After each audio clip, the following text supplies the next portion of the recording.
Emilio, the Honey Badger Urrutia!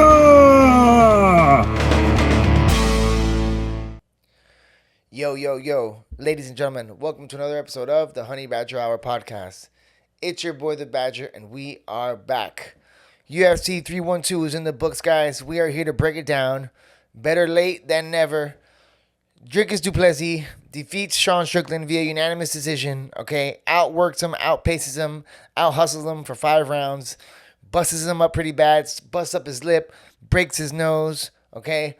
Big ups to Driccus Du Plessis. He did exactly what he said he was going to do, okay? Too many weapons, too many tools, high kicks, spinning back fists, elbows, knees, punches. Driccus Du Plessis brought the complete fight to Sean Strictland, guys.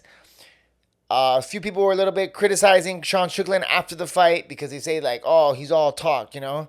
So Sean Strickland's this guy that before he fights, you think there's going to be like this all-out war. 2 guys who are going to leave their heart and soul in the octagon no matter what. But Sean Strictland doesn't do that, right? He doesn't really do that. He likes to throw jabs. He throws teeps. He doesn't want to lose. And he doesn't ever risk nothing. So it's kind of weird that what he says and what he does are 2 very, very, very different things, it seems like, right?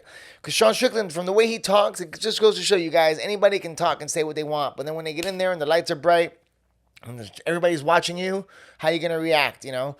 You've seen guys a la Justin Gaethje, Dustin Poirier. You've seen guys, like, when their back is against the wall, they go forward and they try to get the job done. Unfortunately, guys, you will never see that with Sean Strictland, okay? He's never going to go for broke. He's not going to leave it all in the octagon, all right? He's not going to do really anything that he says he's going to do. He's going to jab. He's going to teep. He's going to be smart, you know? He's going to not get hit. But that's his number one concern. His number one concern is not getting knocked out. So he's more afraid to lose in front of you guys than he acts like, I think. Because, I mean, the way he talks in the press conferences, man, you think you're going to get ready for, like, man, like, he does a good job selling the pay-per-views. I got to give it to him. And then Dana White loves him. You know, Dana White's drinking the Kool-Aid, you know. It's kind of crazy that after Driccus Du Plessis absolutely annihilates Sean Strictland, Dana White in the press conference comes in and he's like, oh, Strictland is so tough. He's such a man. He never complains. He just tried to fix his nose in the middle of the round, which is true. Listen, Sean's dope, but he's just not the guy that, you know, like I heard Dim Thomas was saying this. He just broke it down really good, and he kind of let him know, like, hey, man, you are not the hype machine that we all think you are, but, hey, Sean Strickland's all right. He's tough, you know. Just goes to show you, right? Like, man, Driccus Du Plessis, he said what he was going to do before the fight. He broke down Sean Strickland before the fight. He told you everything that Sean Strictland does, and then he implemented his game plan very well. So, man, Driccus Du Plessis, and still middleweight champion now with his second title defense, right? So he got 1 title defense against Israel Adesanya. He just receives his 2nd title defense against Sean Strickland. So Driccus Du Plessis is standing at the top of the middleweight division. And what is next for Driccus Du Plessis, guys? We have a Nasruddin Imavov who just defeated Stylebender, okay? That would be a great matchup, and it's also what's relevant, okay? So you got Imavov who knocks out Stylebender, and you got Chimaev who finishes Whitaker in first round. So between Nasruddin Imavov and between Khamzat Chimaev, guys, who do you think deserves the title shot?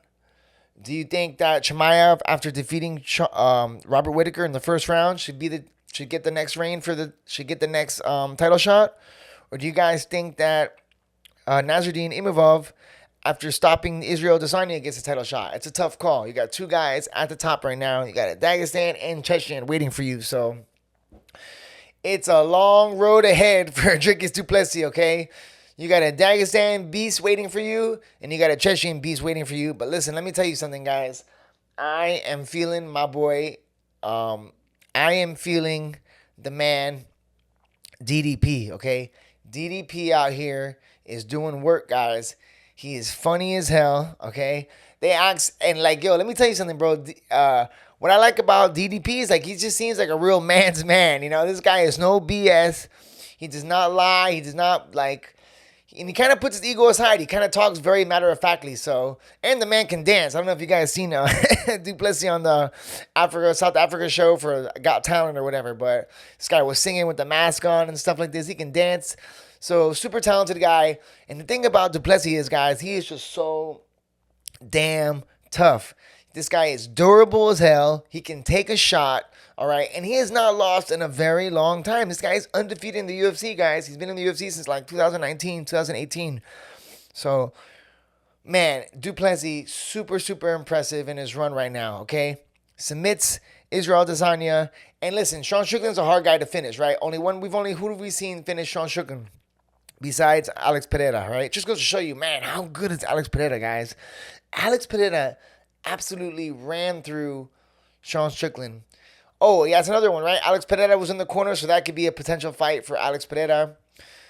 But I like when they asked DDP, what does he have to say to Chimaev? And he just said, stay out the cold, because Chimaev has been sick and he got really bad COVID and he was sick for like a year. So, man, the only thing I can see with the Chimaev fight, and Sean Strickland was talking a lot of crap. But then again, guys, here's the thing, man. You can't really take nothing he says real, because you don't know if he's just like, you don't know what he says, man. Like, yo, this guy was talking about Tatiana Suarez like she's the next coming of God, you know. He was talking about Tatiana Suarez. Like, I remember, bro, I know Zhang Wei Li. Okay, I've seen her on the mats, and all my friends, my coaches, two of my coaches trained her. My boy Brad, who's my coach for a long time, and Frank, who's my wrestling coach for like 6-7 years, are coaching Zhang Wei Li. And I've been hearing so many amazing things about her. And then Sean Strickland's like, Tatiana Suarez, she's going to absolutely run through that China woman. That China woman has no chance. So it's like, you know, after you hear him say such stupid comments like that, then you realize, oh, what else of his comments are absolutely stupid? You know, like meaning, like, what else is he saying that has no backbone whatsoever? He's just saying things to say it. But I don't really think he has much culture. I don't think he really has much knowledge of the world outside of his little Vegas, America, gun world, you know? Like, I don't think he knows about Asia and Europe and Eastern Europe and the Caucasus regions and different religions and stuff like this. So, for a guy who seems really smart, he's pretty ignorant. So, anyways, I don't want to be hating on Sean Strickland. He's cool, man. Like, I wanted him to win, you know? I was rooting for him because he's American, he's a Patriot, and I always try to go for the home team, you know? We don't really have any more American champions left, and you know, it's crazy, guys. Like, we don't have any American champions left, and I don't see any in the future either. So, you know, we got to step it up. We got to start getting our MMA game back up to par. But anyways, Driccus Du Plessis, do you guys think Chimaev gets the next title shot? And if he does, are we going to be able to see Chimaev, you know? The thing is, all right, Chimaev gets the next title shot, but can he even fight in the U.S.? I don't know if he has visa problems. I mean, I know he fought in Jacksonville. I saw him fight live, so he has fought in the U.S. before, but, you know, I don't know. That's all off the mouth of Sean Strickland, so that guy could be saying anything, right? Like, talking a lot of trash about people, but unfortunately, bro, Chimaev versus DDP is a huge, huge fight. That's definitely the fight I want to see next.